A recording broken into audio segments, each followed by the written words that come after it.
Congress party మరోసారి మాదిగలకు తీరని అన్యాయం చేసిందని ఫైర్ అయ్యారు ఎంఆర్పీఎస్ వ్యవస్థాపకుడు మందకృష్ణ. మాటలతో సీఎం రేవంత్ రెడ్డి కుమ్మక్కయ్యారని ఆరోపించారు. 3 ఎస్పీ పార్లమెంటు స్థానాలు ఉంటే ఒక్కటి కూడా మాదిగలకు కేటాయించలేదని మండిపడ్డారు. కాంగ్రెస్ పార్టీలో మాలలకు తప్ప మాదిగలకు సముచిత స్థానం లేదన్నారు. పార్టీ మారిన వారిని రాళ్లతో కొట్టి చంపాలన్న రేవంత్ రెడ్డి బీఆర్ఎస్ ఎమ్మెల్యేలను ఎందుకు చేర్చుకుంటున్నారని ప్రశ్నించారు మందకృష్ణ మాదిగ. ఇంకా సీట్లు ఎక్కడున్నాయి? ఇక్కడ సీట్లు ఎక్కడున్నాయి?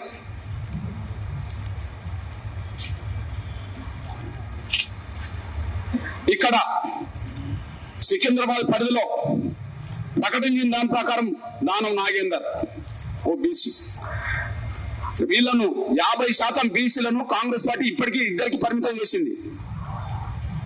కానీ 5% కూడా లేని రెడ్లకు మాత్రం 50% ఇచ్చింది.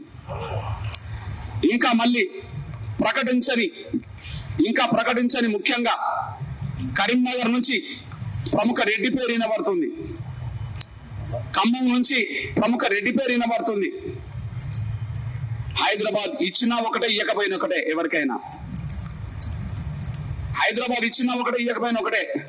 ఎవరికైనా మీ దృష్టికి తీసుకొస్తున్నా, రిజర్వేషన్ స్థానాల్లో ఒక్కటి మాదిగలకి ఇవ్వకపోవడం మాదిగలకు ద్రోహం చేసినట్టే. జనరల్ స్థానాల్లో ఎక్కువ మంది రెడ్లకు ఇవ్వడం బీసీలకు ద్రోహం చేసినట్టే.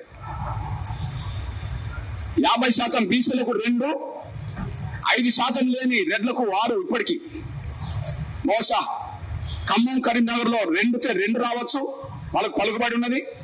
లేదా 2 ఒకటైనా రావచ్చు, వాళ్ళకు పలుకుబడి ఉన్నది. బహుశా బీసీల లెక్క చూపించడానికి హైదరాబాద్ సూట్ కూడా ఇస్తుందేమో. బీసీలకు మేము 3 ఇచ్చామని చెప్పుకోవడానికి బహుశా హైదరాబాద్ కూడా లెక్క చూపెడుతుందేమో. దీన్ని బట్టి కాంగ్రెస్ పార్టీ పక్కా మాదిగలకు వ్యతిరేకమని, పక్కా బీసీలకు వ్యతిరేకమని రుజువు అవుతుంది.